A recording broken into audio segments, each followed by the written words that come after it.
আসছে পরবর্তী খবরে।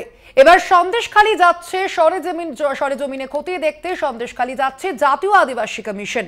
বৃহস্পতিবার সন্দেশখালী যাচ্ছে কমিশন, সন্দেশখালী যাচ্ছেন কমিশনের ভাইস চেয়ারম্যান, এমনটাই নোটিশ জারি করা হয়েছে জাতীয় আদিবাসী কমিশনের পক্ষ থেকে। আমরা এর আগেও দেখেছি জাতীয় মহিলা কমিশন সন্দেশখালী গিয়েছে, তার আগে আমরা দেখেছি জাতীয় তপশিলি কমিশন তারাও গিয়েছে সন্দেশখালীতে, এবং এবার যেমনটা জানা যাচ্ছে জাতীয় আদিবাসী কমিশন যাচ্ছে সন্দেশখালীতে এবং সেই প্রসঙ্গেই একটি চিঠি দেওয়া হয়েছে ইতিমধ্যেই মুখ্য সচিব এবং রাজ্য পুলিশের ডিজিকে।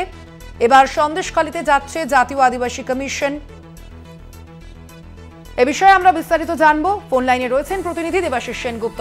দেবাশিস, কি জানা যাচ্ছে এবার যাচ্ছে সন্দেশখালীতে জাতীয় আদিবাসী কমিশন, মূলত তারা কি কি জানিয়েছে চিঠিতে?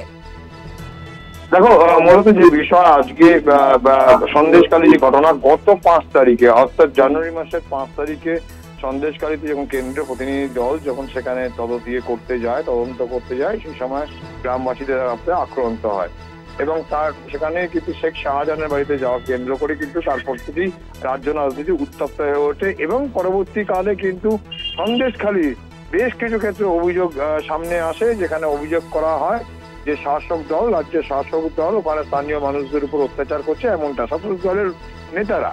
এবং সেই মর্মে কিন্তু একের পর এক বিভিন্ন প্রতিনিধি দল সেখানে আসতে থাকে। যেমন একদিকে মানবাধিকার কমিশন যখন আসে, ন্যাশনাল কমিশনের চেয়ারম্যান, ওমেন্স কমিশনের চেয়ারম্যান তারা আসেন, যারা সরকারি শাসক দলের যারা প্রতিনিধি তারা সেখানে যান, বিভিন্ন রাজনৈতিক দল যায় এবং প্রতিদিন প্রতি মুহূর্তে কিন্তু যায়, যেটা রাজ্য সরকারের পক্ষ থেকে বলা হচ্ছে বা রাজ্য শাসক দলের প্রতি বলা হচ্ছে যে সন্দেশখালীকে কেন্দ্র করে কিন্তু একটা রাজ্যের ভাবমূর্তি পূর্ণ করার চেষ্টা করা হচ্ছে।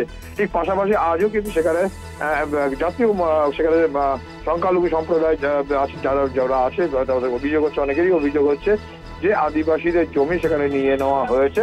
ইতিমধ্যেই রাজ্যের বিরোধী দলনেতা কিন্তু যেমনটাই কিন্তু জানিয়েছেন, রাজ্যের বিজেপি সভাপতি তিনিও জানিয়েছেন যে আদিবাসীদের জমি ফেরত দিতে হবে, তাদের নামে টাকা লুট হয়েছে, এমনটাই অভিযোগ করছে।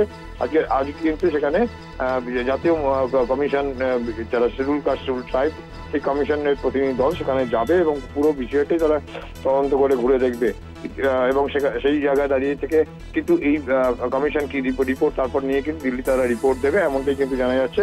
অর্থাৎ এই মুহূর্তে এখনো পর্যন্ত জানা যায়নি যে কারা, যদিও জানা যাচ্ছে যে এখানে যারা যে প্রতিনিধি দল যাবে তারা কিন্তু পুঙ্খানুপুঙ্খ কথা বলবেন সমস্ত লোকের সঙ্গে। তার মধ্যে রয়েছেন সুস্মিতা দত্ত, তিনিও থাকছেন জোয়ারাম সিংহা ছাড়াও বিভিন্ন এখানে থাকছেন এবং তারা অবশ্যই সেদিকে আমাদের নজর থাকবে। আগামীকাল যাচ্ছে সন্দেশখালী তে জাতীয় আদিবাসী কমিশন। ধন্যবাদ তোমাকে।